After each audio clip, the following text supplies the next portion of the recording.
Confused हो कि missing teeth के लिए डेंटल इम्प्लांट बेटर है या ब्रिज?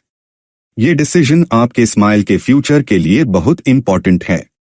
एंड तक देखना, हम आपको हेल्प करेंगे बेस्ट ऑप्शन चूज करने में। नमस्ते दोस्तों, स्माइल कनेक्ट डेंटल क्लिनिक के यूट्यूब चैनल में आपका स्वागत है। आज हम डिस्कस करने वाले हैं डेंटल इम्प्लांट्स और ब्रिजेस के बीच का फर्क। किस ऑप्शन में क्या फायदा है और आपके लिए कौन सा बेस्ट रहेगा। तो चलिए शुरू करते हैं।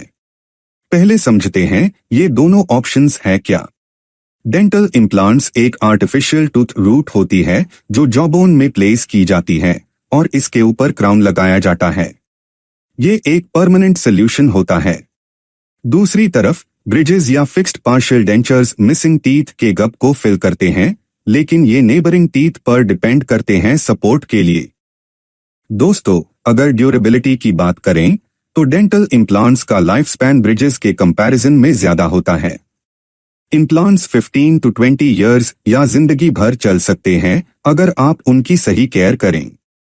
वही ब्रिजेस जनरली 10 to 15 ईयर्स तक चलेंगे, फिर रिप्लेसमेंट की जरूरत हो सकती है। एक और इम्पॉर्टेंट फैक्टर है आपके बाकी दांतों पर इम्पैक्ट।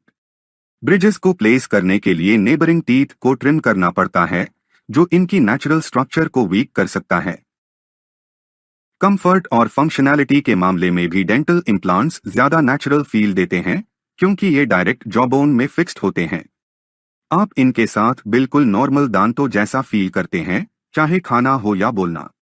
ब्रिजेस भी कंफर्टेबल होते हैं, लेकिन कभी कभी ये स्लिप कर सकते हैं या ज्यादा प्रेशर में आके प्रॉब्लम क्रिएट कर सकते हैं। कंफ्यूज्ड हैं कि आप मिसिंग टीथ के लिए इम्प्लांट कराएं या bridge? Hi, I am doctor Kabra. आज हम आपके इस कंफ्यूजन का हल करेंगे। दोनों ही ऑप्शंस अच्छी हैं, बट ये जान लेना ज़रूरी है कि दांत की कंडीशन यानी कि नेबरिंग टीथ की कंडीशन, एडेंचुलस स्पैन कितना है, सिस्टमिक कंडीशन यानी कि मेडिकल हिस्ट्री कैसी है, और आपके मसूड़ों की कंडीशन कैसी है। वहीं हम बात करें एडेंचुलस स्पैन की, तो एडेंचुलस स्पैन का मतलब है हमारे कितने टीथ एक साथ मिसिंग हैं।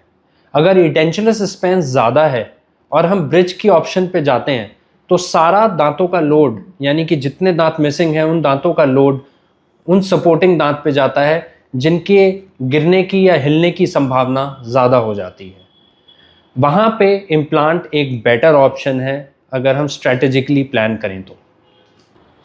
कई बार देखा गया होगा कि आप डेंटिस्ट के पास गए हैं इम्प्लांट्स के लिए, बट वहाँ ये कह के मना कर दिया गया है कि हड्डी बहुत कम है या जो हड्डी है वो नस के बहुत पास है, जिसके कारण आपका इम्प्लांट नहीं हो सकता। But with the recent advances and techniques in different implants is virtually possible in all condition. जैसे कि अगर हम बात करें, अगर हड्डी ऊपर वाले जॉ में कम है तो हम लोग साइनस लिफ्ट और साथ में ग्राफ्टिंग के साथ हड्डी का दायरा बढ़ा सकते हैं, जिसमें हम आराम से इम्प्लांट परफॉर्म कर सकते हैं।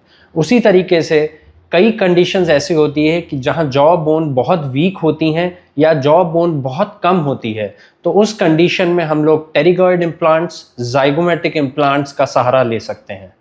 If you want to know more about different type of implants, please like the video, subscribe the channel and press the bell notification icon so you can get latest information on dental tips.